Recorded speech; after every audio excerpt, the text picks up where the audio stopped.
श्री गुरुचरित्र कथासार अध्याय 16वा. श्री गणेशाय नमः. श्री सरस्वते नमः. श्री कुलदेवताय नमः. श्रीपाद श्री वल्लभाय नमः. श्री नृसिंह सरस्वते नमः. गुरुभक्त अरुणी वेद आणि उपमन्यू. नामधारकाने सिद्धाला विचारले, महाराज, सर्व शिष्य यात्रेला गेल्यावर वैजनाथ येथे श्री गुरु नृसिंह सरस्वती स्वामींबरोबर कोण राहिले? पुढे काय घडले? सिद्ध म्हणाला, नामधारका, वैजनाथ क्षेत्री अंबाभवानी नामक एक मनोहर स्थान आहे. तेथे श्रीगुरूंनी वर्षभर वास्तव्य केले. त्यावेळी मी स्वतः त्यांच्या सेवेसाठी राहिलो होतो. एके दिवशी एक ब्राह्मण साधक श्रीगुरूंकडे आला व त्यांना वंदन करून म्हणाला, स्वामी, मी अज्ञानी आहे, माझा उद्धार करा. मी बरीच तपश्चर्या केली आहे, पण अजूनही मला आत्मज्ञान झालेले नाही. ज्ञाना वाचून तपश्चर्या म्हणजे वृथासायास, म्हणून माझे चित्त बैचेन असते, मन शांतच होत नाही. मी काय करू? मला मार्गदर्शन करा. श्रीगुरु त्याला म्हणाले, तू स्वतःला तापसी मुनी म्हणवितोस, त्या अर्थी तुला कोणीतरी गुरु असलाच पाहिजे. ते ऐकून ब्राह्मणाला रडू आले. तो म्हणाला, स्वामी, मला गुरु आहेत, पण ते अतिशय निष्ठुर आहेत. ते माझ्यावर संतापतात, मला वाटेल ते टाकून बोलतात. मी करू नये अशी कामे मला करायला सांगतात. मला त्यांनी ज्ञान दिले नाही, पण कष्टवून मात्र घेतले. त्यांनी मला खूपच त्रास दिला. तेव्हा मात्र मी रागावलो. त्यांचा त्याग करून मी होणाऱ्या जाजातून स्वतःची सुटका करून घेतली. तेव्हा श्रीगुरु म्हणाले, अरे ब्राह्मणा, हे तू काय केलेस? गुरूंचा त्याग म्हणजे आत्मघात. तुझ्यासारखी माणसे म्हणजे गुरुनिष्ठ सेवकांना अपशगुनच.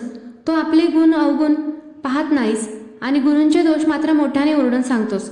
तुझी बुद्धी भ्रमिष्ट झाली आहे काय? माझ्या दृष्टीने तू गुरुद्रोही आहेस. तुझ्यासारख्याला ज्ञान कसे प्राप्त होणार? तुझे मन स्थिर कसे होणार? गुरु म्हणजे कामधेनू. जो त्यांची सेवा करतो तो सदिच्छ सर्वज्ञ होतो. त्याला अष्टसिद्धी आणि इहपद सौख्य प्राप्त होते. तू तर त्यांचाच त्याग करून आला आहेस. तुला काय म्हणावे? तू त्यांना शरण जा. ते एकदाच ब्राह्मण वरमला. तो म्हणाला, स्वामी, आपण म्हणता ते बरोबर आहे. मला क्षमा करा. गुरु कसा ओळखावा, त्याची सेवा कशी करावी ते माहीत नसल्यामुळेच माझ्याकडून हा प्रमाद घडला. तरी कृपा करून त्याविषयी काय सांगा. त्यावेळी ब्राह्मणाला अनुताप झालेला पाहून श्रीगुरु त्याला म्हणाले, गुरु हा आपल्या मातापित्यासारखा असतो. तो आपल्यावर निरपेक्ष प्रेम करतो, वात्सल्याने पाहतो, सन्मार्गाचा उपदेश करतो. गुरु हाच ब्रह्मा, गुरु हाच विष्णू, गुरु हाच शंकर. त्याची मनोभावे सेवा करावी. त्याला आवडेल असे वर्तन ठेवावे. त्याच्या आज्ञापालनात तत्परता असावी. या संदर्भातील एक जुनी कथा सांगतो. आदर्श गुरुभक्तीचे ते एक उत्तम उदाहरण आहे. द्वापर युगाचा शेवटचा काळ होता. त्यावेळी द्वारकेत धौम्य नावाचे ऋषी राहत होते. त्यांच्या आश्रमात वेदाभ्यास करण्यासाठी अरुणी, वेद आणि उपमन्यू हे 3 शिष्य राहत असत. पूर्वीचे गुरु आपल्या शिष्यांकडून निरनिराळी सेवाकर्म करवून घेत. ते गुरुसेवेत किती तत्पर आहे याची मुद्दाम परीक्षा घेत. त्यांची गुरुभक्ती, त्यांचे धैर्य, त्यांचा स्वभाव आणि आचरण पडताळून पाहत आणि कसोटीला उतरलेल्या शिष्यांवर तात्काळ कृपा करून त्याच्या सर्व मनोकामना पुरवीत. धौम्यही त्याच परंपरेतील गुरु होते. एके दिवशी धौम्य अरुणीला म्हणाले, आज तू रानात जा. तळ्याच्या वरच्या अंगाला आपले जे शेत आहे त्यात साळी पेरली आहे. त्या शेताला पाणी देऊ नये. त्यांच्या आज्ञेनुसार अरुणी शेतावर गेला. त्याने शेताचे अवलोकन केले. ते तळ्यांपेक्षा उंचावर होते. जवळच एक कालवा वाहत होता. त्याचा प्रवाह अतिवेगाने तळ्यात जाऊन पडत होता. एवढ्या मोठ्या शेताला पाणी द्यायचे तर कालव्याचा प्रवाह बांधाऱ्याने अडवणे आवश्यक होते. बांधाऱ्याने पाण्याची पातळी वाढून त्या कालव्याचे पाणी शेतामध्ये सहज जाणार होते. अरुणीने योग्य जागा निवडली आणि लहान मोठे शेळ्या आणून प्रवाहामध्ये बांधारा घालण्याचा प्रयत्न करू लागला. पण पाण्याच्या वेगापुढे बांधारा टिकेना. त्याने टाकलेले सर्व दगडधोंडे वाहून गेले. काही केले प्रयत्न सफल होईना. अरुणीला खूप वाईट वाटले. शेवटी प्राण गेले तरी चालतील, पण शेताला पाणी द्यायचेच असा दृढनिश्चय करून तो बांधाराचा जो भाग प्रवाहापुढे टिकत नव्हता तेथे स्वतःच आडवा झोपला. या प्रयत्नाला यश आले. प्रवाह अडला. पाण्याची पातळी वाढून ते धौम्याच्या शेतात पसरू लागले. सायंकाळ झाली तरी अरुणी तसाच झोपून होता. रात्र झाली तरी तो परतला नाही. तेव्हा मात्र धौम्यांना चिंता वाटू लागली. मशालीच्या उजेडात ते अन्य शिष्यासह शेतावर गेले.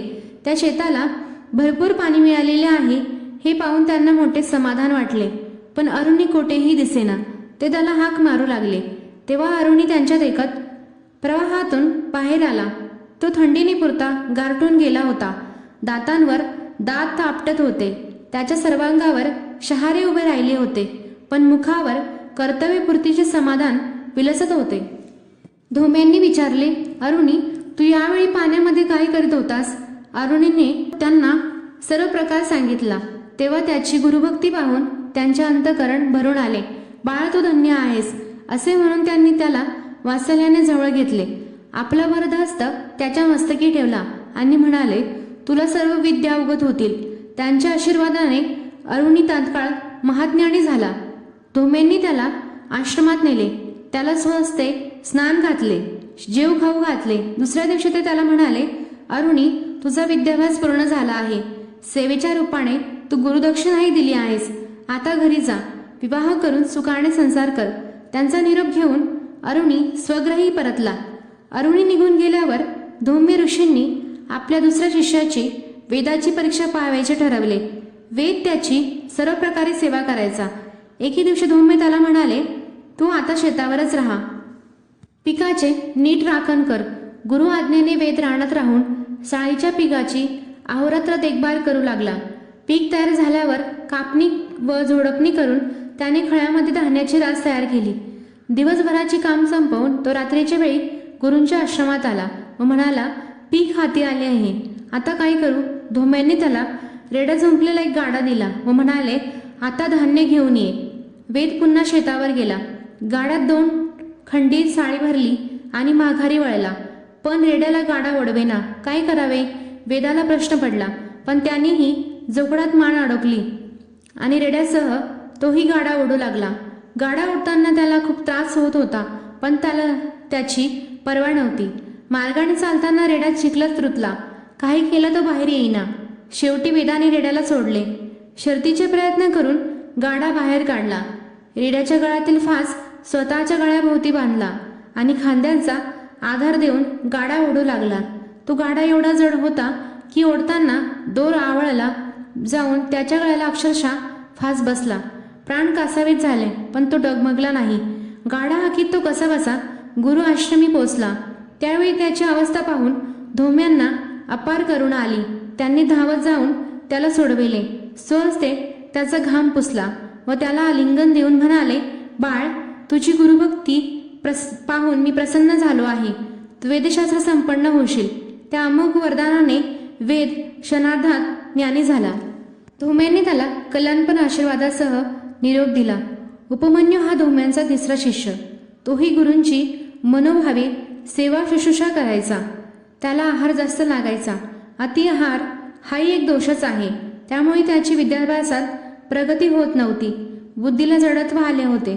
त्यावर धोम्यांनी नीट विचार केला आणि उपाय म्हणून त्याला गुरे चारण्याचे काम दिले.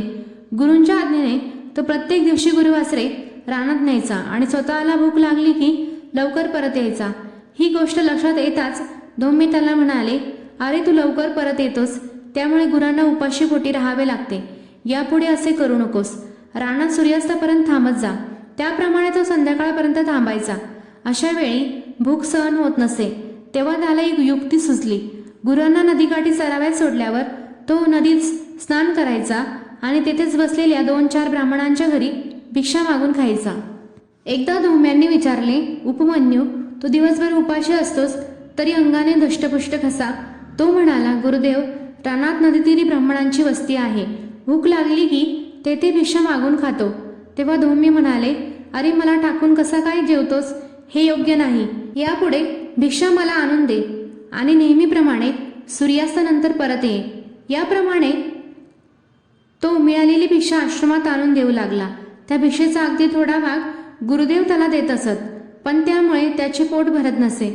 मग तो दुसऱ्यांदा भिक्षा मागून खायचा. असे काही दिवस गेले. धोम्याने त्याला विचारले, तू दिवसेंदिवस तूल होत चालला आहेस, याचे कारण काय? उपमन्यू म्हणाला, गुरुजी, एक भिक्षा तुम्हाला आणून दिल्यावर मी पुन्हा भिक्षा मागतो. ते ऐकून धोम्यांना राग आला. ते म्हणाले, यापुढे 2 वेळेच्या भिक्षा घरी आणून दे. त्याप्रमाणे तो 2 वेळेच्या भिक्षा आश्रमात आणून देऊ लागला. भूक भागविण्यासाठी मार्ग काढायचा श्रीगुरूंनी विचारलेल्या प्रश्नांची खरी उत्तरे द्यायची आणि त्यांच्या आज्ञेचे कधीही उल्लंघन करायचे नाही, असा होता त्यांचा भोळेपणा आणि प्रामाणिक स्वभाव. आता दोन्ही वेळेची भिक्षा गुरूंना दिल्यावर उपमन्यूपुढे काही पर्यायच उरला नाही. तेव्हा वासरे गाईचे दूध पिताना आचळातून जो अतिरिक्त पाना व्हायचा ते दूध तो उंजळीने प्राशन करू लागला. त्यामुळे तो अधिकच दष्टपुष्ट झाला.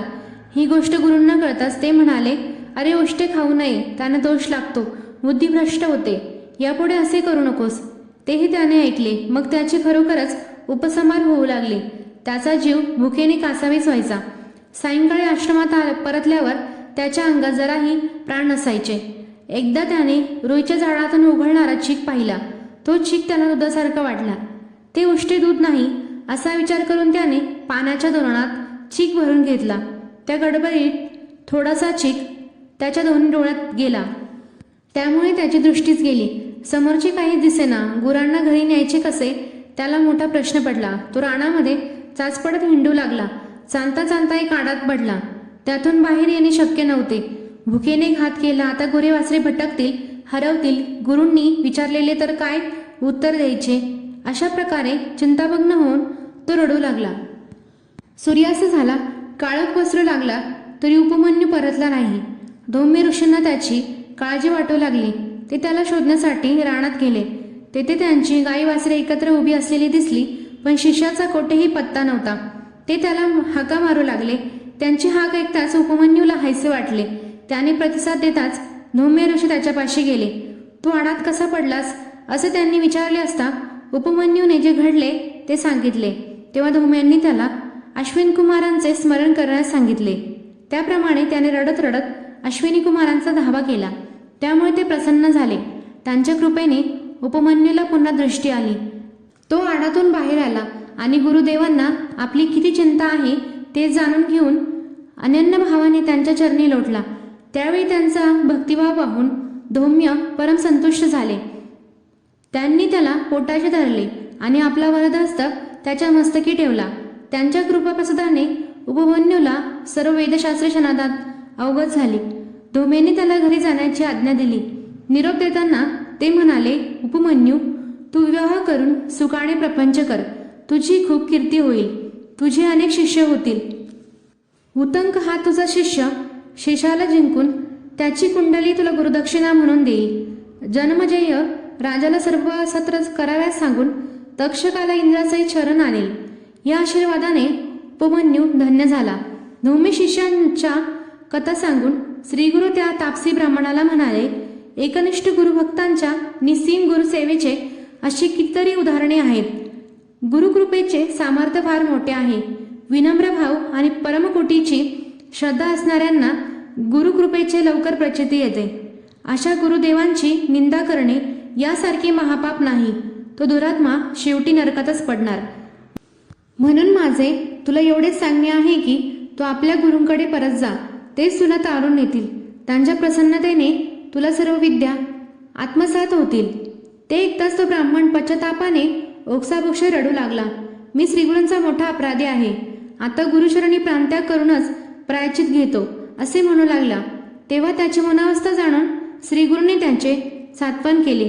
ते म्हणाले, आता चिंता करू नकोस.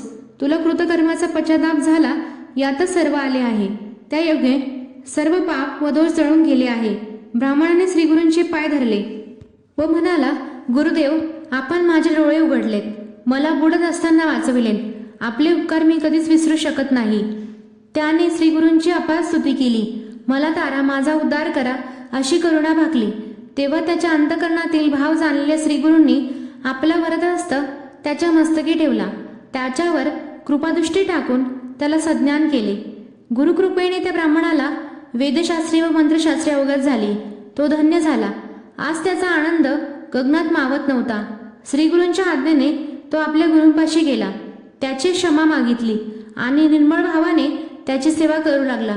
सिद्धपुडा म्हणाला, नामधारका, त्यानंतर श्रीगुरूंनी कृष्णा नदीच्या पश्चिम तीरावर बसलेल्या भिल्लवडी ग्रामी वास्तव्य केले. तेथे त्यांची खूप कीर्ती झाली. ती कथा पुढे सांगतो. अध्याय 16 समाप्त. फलश्रुती. हा अध्याय नित्य श्रवण व पठन केल्याने गुरुसेवेत प्रमाद घडणार नाहीत. गुरुकृपेची प्रचिती येईल. श्री गुरुदत्तार्पणमस्तु.